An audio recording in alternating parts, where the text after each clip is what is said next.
Still online today. It's billed as the facts and details of election fraud in the 2020 election. Among those facts and details detailed in the document, Douglas Logan produces this evidence: that the Chinese have been plotting this since 1963. Since Joe Biden was in college. Chinese goals in 1963 to take over America without firing a shot. This is part of his election fraud facts and details. His evidence for the Chinese plotting this in 1963 is something from the John Birch Society that was posted on something called the website, which you yourself can now purchase for the low cost of $74,999 if you want. But it's all here. The facts and details of the fraud at .com. Found out they planned their attack on the 2020 election back in 1963. Yeah, how are you going to refute that, you commies? Have you checked .com? Maybe it's now owned by Hugo Chavez. In this document, again, which you can still get online, Mr. Logan continues at length with this conspiracy theory about Dominion voting systems and communism and Venezuela and blah, blah, blah. It's the exact conspiracy theory that led to the billion-dollar defamation lawsuits against Trump lawyers Sidney Powell and Rudy Giuliani and lots of other people and entities. He even goes on to name this specific employee of Dominion voting systems as the real villain, saying this guy was overheard telling his Antifa buddies that he would rig the election against Trump. And needless to say, that is a completely made-up claim. I mean, ask Newsmax. That's one of the fantasies that they repeated on air until a lawsuit forced them to try to prove it. And then they had to admit it was false and wrong, and they retracted it, and now they're very sorry. It's all just nonsense. The Venezuela thing is nonsense. The connection of the two voting companies is nonsense. The Hugo Chavez thing is nonsense. The guy from Dominion, scurrilously conniving with Antifa to tweak the election in a way that would take care of Trump's hopes. Like all of this stuff, this is the stuff that they have been pushing since the election. It's all nonsense.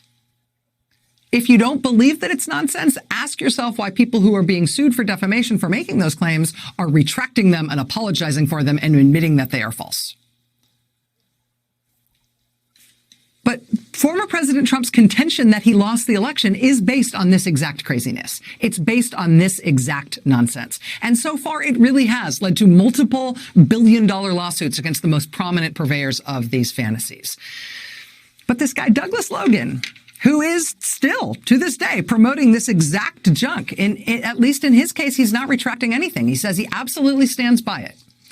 In an interview with the Arizona Mirror, quote, Logan stood behind all of the assertions in the document, some of which have been debunked or disproven, and others that have little or no supporting evidence. Logan telling the Arizona Mirror, quote, some of it's based on my own research, but quite a bit is information I got from other people, but then personally vetted. He personally vetted all of this information about how the Chinese planned it in 1963, and then there was the Antifa guy, and then dead Hugo Chavez, and the two companies are really one company, and they're from Venezuela, and it's all been... He stands by it. He's personally vetted it all. As far as we know, Douglas Logan has not been hit with one of these billion-dollar defamation lawsuits, like Rudy Giuliani has, and Newsmax has, and Sidney Powell, and some of the other people who have peddled this same stuff. But Mr. Logan, at least, is gainfully employed right now. He is, in fact, very busy. And the reason the Arizona Mirror, reporter Jeremy Duda at the Arizona Mirror even thought to ask Mr. Logan if he still today stands by all that crazy stuff and still maintains it true is because today what Douglas Logan is doing is that he is the man who is running the recount and audit of the presidential election race in Arizona. He's in charge of it. That's who Arizona Republicans hired to run the audit, the recount of the presidential election in Arizona. And surprise, under his leadership, it turns out to be completely nuts. The other day at the press conference, you were talking about bamboo. What was that about? Well, is that there's accusations that 40,000 ballots were flown in. To Arizona? Into Arizona, and it was stuffed into the box, okay? And it came from the southeast part of the world, Asia, okay? And what they're doing is to find out if there's bamboo in the paper. That camera right there, that they take a picture of the ballot. They're trying to find out if there's bamboo in the paper. Yeah, when you put the Sidney Powell, Rudy Giuliani, Trump election fraud fantasy, QAnon conspiracy theory people in charge of recounting the presidential election results in a real American state, I mean, this is what you get. This is what the headlines look like out of the local press today in Arizona. So now it's bamboo in the ballots? Are there any limits to the audit lunacy? Department of Justice asks Arizona to respond to concerns about election audit. Arizona audit ignores federal law on election records. Recruitment of ballot counters raises concerns.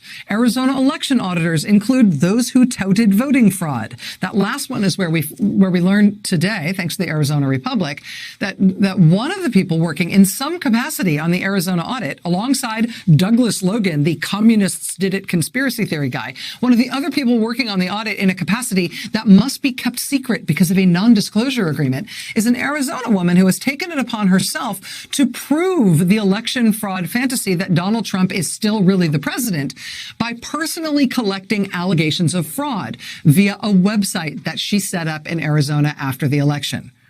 Her website is itsmellsfunny.com. It Smells Funny. So the proprietor of itsmellsfunny.com and the communists plotted this all out in 1963 guy, they, in our country, somehow got control of the actual physical ballots cast in an actual federal election. And they're doing Lord knows what with them now. It smells funny. The New York Times is reporting that President Trump has now told multiple people that this is what he believes is going to put him back in the White House. Not in 2024, now. He believes the Arizona audit, quote, could undo the election. And he has told multiple people that. And that, of course, is nuts. But if he believes that, of course, he will promote that idea to his followers, and something that seems completely nuts at the outset will become an article of faith among those who follow him. And he will tell them to believe it, and he will expect them to believe it and to promote it.